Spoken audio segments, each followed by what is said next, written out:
വലിയ കേന്ദ്ര അവഗണന നേരിടുന്നൊരു ഒരു പ്രദേശം കൂടിയാണ് വയനാട് എന്ന് പറയുന്നത്. സ്വാഭാവികമായും നമ്മുടെ കേരളത്തിൻ്റെ എല്ലാ മേഖലകളോടും കേന്ദ്രം പുലർത്തുന്ന ഒരു സമീപനം നമുക്കറിയാം. പക്ഷേ ഇത്രയധികം മനുഷ്യർ ജീവൻ നഷ്ടപ്പെട്ടു പോവുകയും വസ്തുവകകൾ ഇല്ലാതാവുകയും ചെയ്തപ്പോൾ അവിടെയെങ്കിലും അലിവോടെ സമീപിക്കും എന്ന് നമ്മൾ കരുതിയിരുന്നു. പക്ഷേ അതും ഉണ്ടായില്ല. ആ ഘട്ടത്തിലാണ് ഇത്തരത്തിലുള്ള പ്രതിഷേധങ്ങളിലേക്ക് പോകുന്നത്.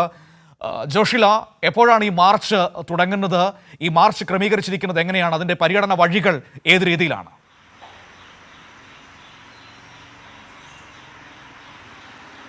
മനു, വയനാടിനോടുള്ള കേന്ദ്രത്തിന്റെ അവഗണന, അതുപോലെ തന്നെ വയനാടിന്റെ വികസന പ്രശ്നങ്ങൾ ഇവയൊക്കെ തന്നെ ചൂണ്ടിക്കാട്ടിക്കൊണ്ടാണ് CPIM ജില്ലാ കമ്മിറ്റി നേതൃത്വത്തിൽ ഇന്ന് വയനാട് മാർച്ച് ആരംഭിക്കുന്നത്. 8 കേന്ദ്രങ്ങളിലായിട്ടാണ് മാർച്ച് നടത്തുക.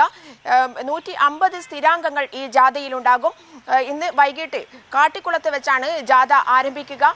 ജാഥയുടെ ഉദ്ഘാടനം CPIM സംസ്ഥാന സെക്രട്ടറി MV ഗോവിന്ദൻ മാസ്റ്റർ ഉദ്ഘാടനം നിർവഹിക്കും. ഇന്ന് വൈകുന്നേരം 4 മണിക്കാണ് ഉദ്ഘാടനം നിർവഹിക്കുക. ഇതോടുകൂടി CPIMന്റെ കേന്ദ്ര അവഗണനയ്ക്കെതിരെയുള്ള പ്രക്ഷോഭം ശക്തമായി തുടരാൻ തന്നെയാണ് ജില്ലാ കമ്മിറ്റിയുടെ തീരുമാനം. ജാഥ ക്യാപ്റ്റനായി ജില്ലാ സെക്രട്ടറി തന്നെയാണുള്ളത്. K റഫീഖാണ് ജാഥ ക്യാപ്റ്റൻ. അതുപോലെ തന്നെ ബീന വിജയൻ വൈസ് ചെയർമാനായും മാനേജറായി PK സുരേഷും ആണ് ഉള്ളത്. വിപുലമായ പര്യടനം തന്നെയായിരിക്കും സംഘടിപ്പിക്കുക. ജില്ലയിലെ വികസന പ്രശ്നങ്ങൾ തുറന്നു കാട്ടിയും അതുപോലെ തന്നെ UDFന്റെ പൊള്ളത്തരങ്ങൾ തുറന്നു കാട്ടിയും BJPയുടെ കേന്ദ്രത്തിന്റെ സംസ്ഥാന സർക്കാരിനോടും അതുപോലെ തന്നെ വയനാടിനോടുമുള്ള അവഗണനകൾ തുറന്നു കാട്ടിയും ആയിരിക്കും ഇത് നടക്കുക. ജനങ്ങൾക്കിടയിലേക്ക് ഇതൊക്കെ തന്നെ എത്തിക്കുക എന്നുള്ളത് തന്നെയാണ് ലക്ഷ്യം. ഇവിടെ CPIMന്റെ നേതൃത്വത്തിൽ അല്ലെങ്കിൽ മറ്റ് സംഘടനകളുടെ നേതൃത്വത്തിൽ ഒക്കെ തന്നെ CPIയുമായി ബന്ധപ്പെട്ട സംഘടനകളുടെ നേതൃത്വത്തിലൊക്കെ തന്നെ ദുരന്ത സ്ഥലത്തും അതുപോലെ തന്നെ മറ്റുള്ള എല്ലാ ജനങ്ങളുടെ കഷ്ടപ്പാടുകളിലും തുറന്ന പ്രവർത്തനം കാഴ്ചവെക്കുമ്പോൾ ആണ് മറ്റൊരു ഭാഗത്ത് UDFന്റെ നേതൃത്വത്തിൽ അല്ലെങ്കിൽ കോൺഗ്രസിന്റെ നേതൃത്വത്തിൽ ഇതൊക്കെ തന്നെ പൊളിച്ചെഴുതാനും കള്ളത്തരങ്ങൾ ജനങ്ങൾക്ക് മുന്നിലേക്ക് എത്തിക്കുക അല്ലെങ്കിൽ പ്രചരിപ്പിക്കുക എന്നുള്ള ലക്ഷ്യത്തോടു കൂടി ഇന്നലെ അടക്കം കഴിഞ്ഞ ദിവസങ്ങളിലടക്കം കളക്ടറേറ്റ് മാർച്ച് അടക്കം സംഘടിപ്പിക്കുന്ന രീതിയുണ്ടായി. എന്നാൽ സംസ്ഥാന സർക്കാർ എന്താണ് വയനാടിനോട് കാണിക്കുന്നത് എന്നുള്ളത്, എന്തൊക്കെ വികസനമാണ് സംസ്ഥാന സർക്കാർ ഇവിടെ കാഴ്ചവെച്ചിട്ടുള്ളത് എന്നുള്ളത് ജനങ്ങൾക്കിടയിൽ പ്രചരിപ്പിക്കുക എന്നുള്ളത് ഒരു അത്യാവശ്യ ഘടകം തന്നെയാണ്. കാരണം UDF പറയുന്നതൊക്കെ തന്നെ കള്ളമാണ് എന്നുള്ള കാര്യം ജനങ്ങൾക്കിടയിലേക്ക് പ്രചരിച്ചാൽ മാത്രമേ ഇതിന്റെ സത്യാവസ്ഥ ബോധ്യപ്പെടൂ എന്നുള്ളത് കൊണ്ടാണ് CPIM ഇത്തരത്തിൽ ഒരു ജാഥ സംഘടിപ്പിക്കുന്നത്.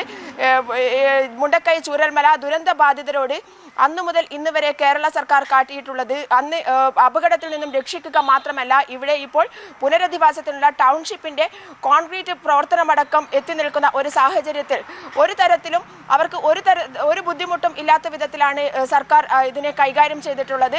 അന്ന് അപകട സ്ഥലത്ത് നിന്നും കരകയറ്റി അവരെ ആശുപത്രിയിലേക്കും അവിടെ നിന്ന് വാടക വീടുകളിലേക്കും അവിടെ നിന്നും ഇനി പുനരധിവസിപ്പിക്കപ്പെടുന്ന സ്വന്തം വീടുകളിലേക്കും മാറ്റാൻ പോവുകയാണ്. അവിടങ്ങളിലൊക്കെ തന്നെ സർക്കാർ കാണിച്ചിട്ടുള്ള ഏറ്റവും നല്ല പരിചരണം അത് ജനങ്ങൾക്ക് മുന്നിൽ തുറന്നു കാട്ടുക തന്നെ വേണം.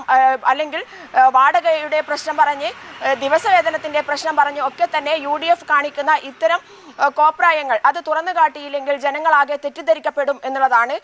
കാരണം ഇതുവരെ വാടക കൊടുക്കാത്ത ഒരവസ്ഥ ഉണ്ടായിട്ടില്ല. വാടക ചില സാങ്കേതിക പ്രശ്നങ്ങൾ മൂലം കഴിഞ്ഞ കുറച്ച് ദിവസങ്ങളായി മുടങ്ങിയപ്പോൾ അത് കൊടുത്തു തീർക്കണം എന്നുള്ളത് മുഖ്യമന്ത്രി തന്നെ നിർദ്ദേശിച്ചതാണ്. അതുപോലെ തന്നെ ദിവസ വേതനം എന്നുള്ള നിലയിൽ 300 രൂപ, അതിനും സാങ്കേതികമായ ചില തടസ്സങ്ങൾ വന്നപ്പോൾ നിയമപ്രശ്നങ്ങൾ ഉണ്ടായപ്പോൾ ആ നിയമപ്രശ്നങ്ങളും നീക്കിക്കൊണ്ട് ഈ പുനരധിവസിപ്പിക്കപ്പെടുന്ന ജനങ്ങൾക്ക് അല്ലെങ്കിൽ ദുരന്തബാധിതരായ ജനങ്ങൾക്ക് അതും നൽകണമെന്നുള്ള നിർദ്ദേശം വന്നു കഴിഞ്ഞു.